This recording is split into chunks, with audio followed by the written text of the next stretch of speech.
유튜브 시청자 여러분 안녕하세요. 빚진자TV의 14번째 묵상으로 인사드립니다. 영상이 너무 늦게 올라가는 점 양해 부탁드릴게요. 바쁘게 살아가다 보니 이렇지만 그래도 꾸준하게 말씀을 묵상하고 나누겠습니다. 오늘 묵상하실 말씀은 마태복음 25장 14절에서 15절입니다. 또 어떤 사람이 타국에 갈 때 그 종들을 불러 자기 소유를 맡김과 같으니 각각 그 재능대로 한 사람에게는 금 5달란트를, 한 사람에게는 2달란트를, 한 사람에게는 1달란트를 주고 떠났더니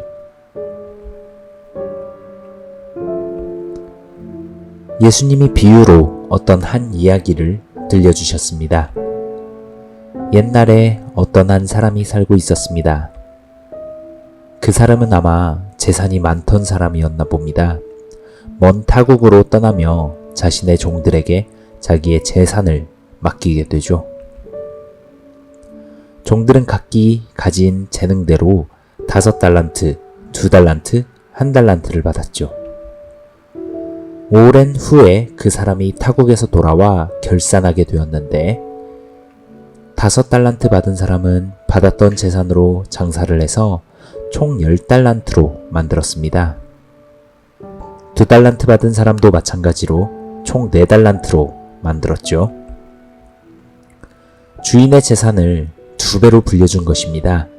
그리고 그 주인은 종들을 칭찬합니다. 매우 잘했습니다. 나의 충성된 종들이여. 이처럼 작은 일에 충성한 당신들이니 내가 더 많은 일을 당신들에게 맡기겠습니다. 나와 함께 즐거워합시다. 반면 1달란트 받은 사람은 받았던 것을 땅에 감추어 두었습니다. 그리고 주인이 와서 결산할 때 이렇게 말했습니다. 주인님, 당신은 혹독하고 무자비한 사람입니다. 당신은 타인의 노동력을 이용해서 불로소득을 취하고 추수한 곡식에 키질도 하지 않는 노력으로 알곡을 모으는 사람이란 것을 나는 알고 있었습니다. 그래서 당신이 주신 이 1달란트는 땅에 그대로 묻어두었다가 이제 당신께 드립니다. 이제 당신의 것을 원금 그대로 가지셨습니다. 그러자 주인이 화가 나서 소리쳤습니다. 이런 악하고 게으른 종 같으니라고. 너는 내가 그렇게 나쁜 사람이라고 생각했더냐? 너의 생각대로 그렇게 내가 불로소득이나 취하는 악한 사람이라 생각했더라면 마땅히 내 돈을 사채업자들에게 맡겨서 이자라도 받았어야 하지 않았느냐? 그리고는 다른 하인들에게 명령하였습니다.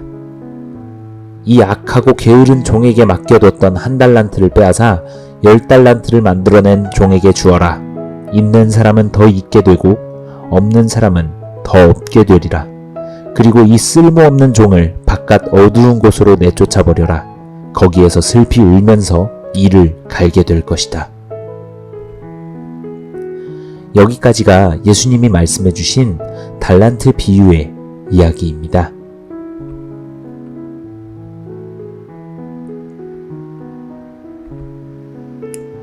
예수님이 해주신 이 이야기를 주제로 저는 아내와 대화를 나누었습니다. 아내는 저에게 한 가지 의문이 올라왔다고 말했죠. 자신이 없어서 원금이라도 지키고 싶은 마음에 그랬다 한다면 오히려 손해는 안 봤으니까 잘한 일이 아닐까? 저도 마찬가지로 그 질문을 듣고 나니 문득 궁금해졌습니다.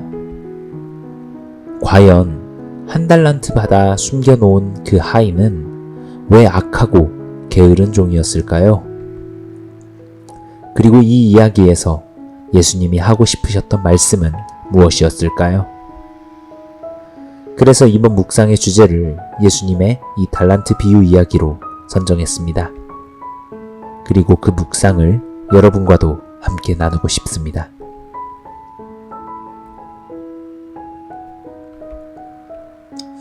보통 오늘의 본문이 교회에서 이야기가 될 때 우리에게 주어진 달란트, 즉 우리에게 주어진 재능을 잘 활용해서 하나님께 영광 돌리는 삶을 살아가자는 결론으로 교훈을 얻곤 합니다.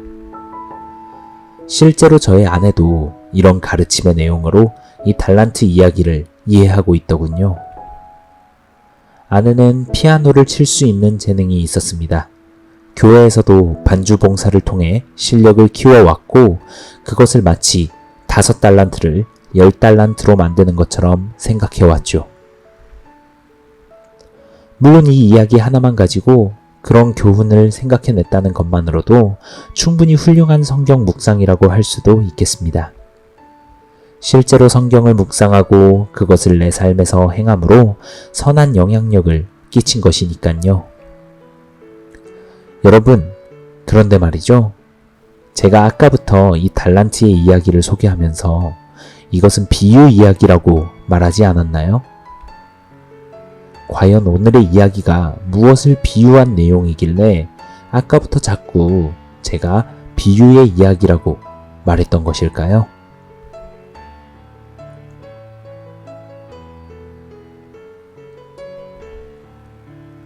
비유를 통해서 어떤 이야기를 한다는 것은 비유의 이야기의 그 속에는 원래 하고 싶었던 더 깊은 이야기가 숨어 있다는 것을 의미합니다. 물론 모든 성경을 다 비유로 풀어 해석하는 것은 잘못된 것이지만 예수님이 비유로 말씀하신 건 당연히 비유로 봐야 맞습니다. 만일 제가 제 아내에게 이렇게 이야기했다고 생각해 봅시다. 오빠의 마음은 바다야. 모든 강물을 받아들이는 바다처럼 너의 모든 마음을 다 받아줄게. 여기에서 바다와 강물은 저의 마음과 제 아내의 마음을 표현하기 위해 사용된 보조관념일 뿐입니다. 저의 마음과 아내의 마음은 제가 이야기하고 싶은 원래의 것들, 즉 원관념이겠죠. 만일 여기에서 제 아내가 이렇게 되묻는다고 한다면 어떨까요? 아니, 요즘 강물에 얼마나 많은 오염물질이 있고 축산 폐수도 많고 녹조 현상도 많은데 그럼 내 마음이 더럽다는 뜻이야? 만일 제 아내가 이렇게 말한다면 저는 당황하게 될 것입니다. 왜냐하면 제가 원래 말하려던 원관념에 대해서 되묻는 것이 아닌 비유를 위해 사용한 보조관념에 집중한 나머지 본래 하려던 말이 왜곡되어 버린 것이죠. 제가 하려던 말은 너의 마음은 더러워 이것이 아니었습니다. 제가 하고자 했던 말은 바로 오빠는 너의 모든 마음을 다 받아줄게 이것이었습니다. 비유 이야기를 들을 때에 보조관념으로 사용된 어떤 것에 깊이 생각의 닻을 내려 원래 전달하고자 하는 말의 의도에서 벗어나는 해석을 가져오는 것은 옳지 않습니다. 우리는 원래 예수님이 이 이야기를 통해서 무슨 말씀이 하고 싶으셨는지에 대해 집중해야 합니다. 그리고 그 이야기는 마태복음 24장과 25장이라는 전체 성경의 맥락을 살펴봐야 합니다. 적어도 원금은 보존했으면 잘못한 것은 아니지 않을까? 라는 질문은 이런 맥락에서 생각해 봤을 때 어찌 보면 조금은 생뚱맞은 질문이라 할 수 있겠습니다. 그럼 이 달란트 비유의 이야기에서 우리가 이끌어야 하는 진정한 교훈은 어떤 내용일까요? 우선 예수님이 왜 이 비유 이야기를 하셨는지 그 앞의 맥락을 살펴봅시다. 먼저 예수님은 마태복음 24장에서 이스라엘의 성전이 무너질 것을 예언하신 뒤 감람산에서 제자들이 예수님께 질문합니다. 예수님, 우리에게 말씀해 주세요. 어느 때에 말씀하신 성전이 무너질 것이고 또한 예수님께서 다시 오실 때와 세상의 끝날에는 어떤 징조가 있겠습니까? 예수님은 거기에 이렇게 대답하십니다. 사람의 미혹을 받지 말거라. 많은 사람들이 자신을 그리스도라고 하며 미혹할 것이다. 난리와 난리 소문을 들을 것이지만 두려워하지 말거라. 이런 일이 있어야 하되 아직 끝은 아니다. 그리고 계속 이야기를 이어가셨습니다. 민족이 민족을 대적해서, 나라가 나라를 대적해서 일어날 것이다. 곳곳에는 지진이 일어나고 기근으로 굶는 사람이 많아질 것이다. 이 모든 것이 바로 재난의 시작이다. 그때에 많은 사람들이 너희를 환난에 넘길 것이고 내 이름으로 인해 모든 민족에게 미움을 받게 될 것이다. 많은 사람이 실족하고 서로 잡아 죽이고 미워하며 거짓 선지자가 일어나 많은 사람을 미혹할 것이며 불법이 성함으로 사랑이 식어질 것이다. 하지만 끝까지 견디는 자에게는 구원이 있을 것이다. 이 천국 복음이 모든 민족에게 증언되기 위해서 온 세상에 전파될 것이니 그제야 끝이 오리라. 그리고 예수님은 마지막 날에 있을 환난에 대해서 우리가 어떤 자세로 받아들이고 삶을 살아가야 하는지를 또 말씀하십니다. 그러므로 선지자 다니엘에 관하여 기록된 말씀에 대해 너희가 깨닫듯 멸망에 가증한 것이 거룩한 곳에 선 것을 보거든 유대에 있는 자들은 산으로 도망할 것이며 지붕 위에 있는 자는 자신의 물건을 가지러 내려가지 말고 밭에 있는 자들은 겉옷을 가지러 집에 가지 말라. 그날에 아이벤 자들과 젖먹이는 자들에게 화가 있을 것이다. 너희가 도망하는 날이 겨울에나 안식일이 되지 않도록 기도하라. 그때에 큰 환난이 있을 것이고 세상 처음부터 지금까지도 이런 환난은 없었고 후에도 없을 것이다. 하나님이 그 환난 날의 기간을 줄여주시지 않는다면 살아남을 사람이 없겠으나 택하신 사람들을 위해서 그 날을 감해주실 것이다. 그리고 예수님은 그때에 나타날 거짓 선지자들에 대한 경고도 함께 하셨습니다. 거짓 그리스도들, 거짓 선지자들이 일어나 큰 표적과 기사를 보여주어 할 수만 있다면 택하신 자들도 미혹할 것이다. 내가 이미 너희에게 말하는 것은 만일 사람들이 너희에게 그리스도가 광야에 있다 하여도 나가지 말고 골방에 있다 하여도 믿지 말라. 번개가 동편에서 나서 서편에서 번쩍임같이 인자의 임함도 그러하리라. 시체가 있는 곳에는 독수리들이 모일 것이다. 예수님은 다른 거짓 선지자들과 다르게 어떤 모습으로 이 세상에 재림하실 것인지를 알려주십니다. 예수님은 번개가 동편에서 서편까지 번쩍이는 것처럼 누구도 예기치 못하고 갑작스럽게 오실 것이며 특정한 장소에 한정되어 임하시는 것도 아니고 번개의 섬광처럼 그 누구라도 알 수 있도록 재림하신다는 것을 예언하신 것입니다. 그리고 예수님이 오실 때에는 어떤 사건이 있을 것인지를 말씀하십니다. 그날 환난 후에 즉시 해가 어두워지며 달은 빛을 내지 아니하고 별들은 하늘에서 떨어지며 하늘의 권능들이 흔들리리라. 그때에 나의 징조가 하늘에서 보일 것이며 그때에 땅의 모든 족속들은 통곡할 것이다. 그리고 그들은 내가 구름을 타고 능력과 큰 영광으로 오는 것을 보게 될 것이다. 큰 나팔 소리와 함께 천사들을 보내어 그 택한 백성들을 하늘 이 끝에서 저 끝까지 모을 것이다. 여기까지가 예수님이 말씀하시고자 하신 비유의 원관념에 해당하는 부분이죠. 이 이야기를 들으신 여러분은 어떤 생각이 드시나요? 정말 세상 끝날에 무슨 일이 일어날 것인지, 그리고 그에 대해서 내가 준비해야 할 것은 무엇인지, 나는 어떤 자세로 살아가야 하는지에 대해서 명확하고 구체적으로 답이 떠오르시나요?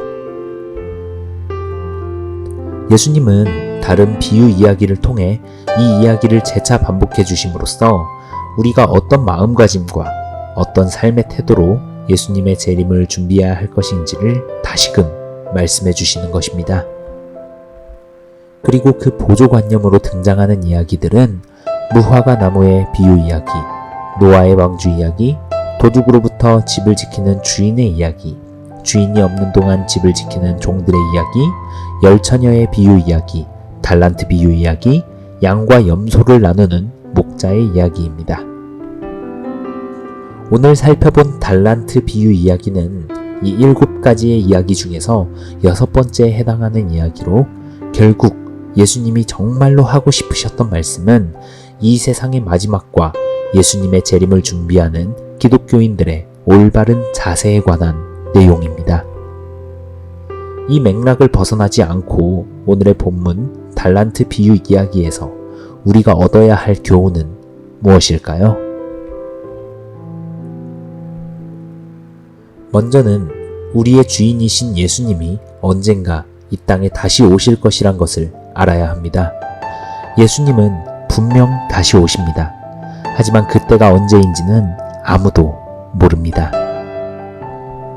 물론 무화과 나무의 가지가 연하여지고 잎이 무성해지면 여름이 온 것을 알 수 있듯 마지막 때의 징조는 일어날 것이지만 예수님은 아무도 예상하지 못한 때에 오실 것이며 우리는 결산의 날을 항상 준비하고 있어야 합니다. 두 번째로 예수님이 우리에게 맡겨두신 사명을 부지런하게 감당해야 합니다. 마치 주인이 종들에게 달란트를 맡겨두고 먼 타국으로 떠나갔듯 예수님이 여러분 개개인에게 맡겨두신 사명이 분명 있을 것입니다. 자신에게 주어진 삶의 영역에서 최선을 다해서 사시면서 그리스도의 향기를 전하세요. 주인이 종에게 달란트를 맡기고 종들은 그저 주어진 일에 최선을 다했을 때 주인으로부터 칭찬을 들었고 더 큰 일을 맡게 되었습니다. 우리에게 주어진 인생 하루하루에 최선을 다해서 살아가도록 합시다. 우리의 사명과 우리의 해야 할 일들을 악하고 게을렀던 한 달란트 받은 사람처럼 결코 내팽개쳐 두지 맙시다. 마지막으로 악하고 게으른 종처럼 되지 마세요. 한 달란트 받은 사람이 왜 악하고 게으른 종이었을까요? 그것은 주인에게 하는 그의 변명에 드러나 있습니다. 먼저 이 종은 주인의 성품을 악한 존재로 묘사하면서 자신의 행동이 옳은 행동이었음을 피력하고 있습니다. 주인님은 불로소득을 취하며 재산을 불리는 것밖에 모르는 나쁜 사람입니다. 그건 옳지 않습니다. 여기 당신의 것을 원금 그대로 받으세요. 그런데 이 변명은 말이 앞뒤가 맞지 않습니다. 자신이 생각하기에 주인이 불로소득을 취하는 나쁜 사람이고 그런 사람이 종인 자신에게 재산을 맡겼다면 나쁜 방법을 동원한 무슨 수를 써서라도 오히려 더 돈을 남겨야 자신의 역할을 다하는 것이 아니겠습니까? 이 점을 주인은 지적하며 종의 말이 앞뒤가 맞지 않음을 밝히고 있습니다.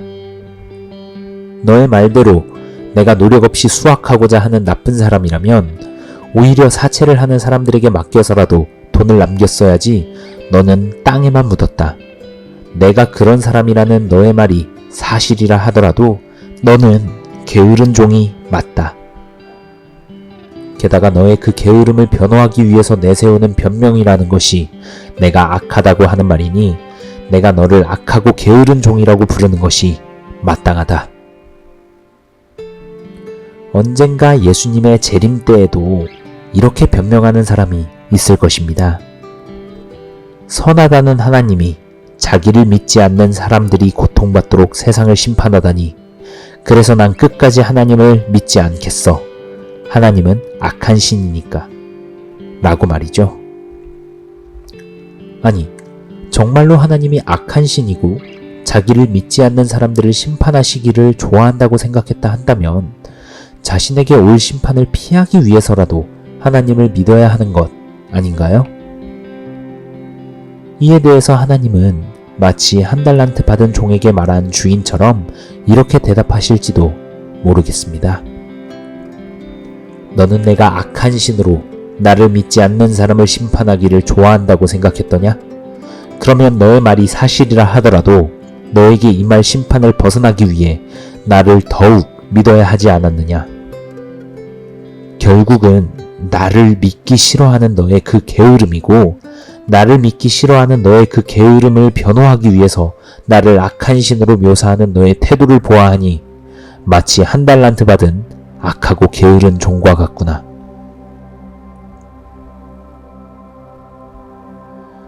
오늘의 달란트 이야기 이외에도 무화과 나무의 비유 이야기, 열처녀 비유 이야기 등 모든 비유에서 우리는 더 많은 교훈을 얻을 수 있을 것입니다. 하지만 이 비유는 모두 말세의 징조와 예수님의 재림, 이것과 관련된 비유임을 알고 거기에서 올바른 교훈을 얻으셨으면 합니다. 오늘의 묵상은 예수님이 세상 끝날에 대한 비유로 말씀해 주신 여러 이야기 중 단 하나의 이야기만을 다루었기 때문에 조금은 부족한 감이 있습니다. 여러분 개인적으로 마태복음 24장과 25장의 말씀을 읽고 묵상하고 거기에서 우리가 어떤 자세로 예수님의 재림을 준비해야 할 것인지, 세상의 끝날을 바라보며 어떤 삶의 모습으로 살아가야 할 것인지를 고민해 보셨으면 좋겠습니다. 오늘 묵상은 여기까지입니다. 구독과 좋아요, 알림 설정은 큰 힘이 됩니다. 빛인자TV 시청자 여러분, 모두 평안하세요. 샬롬.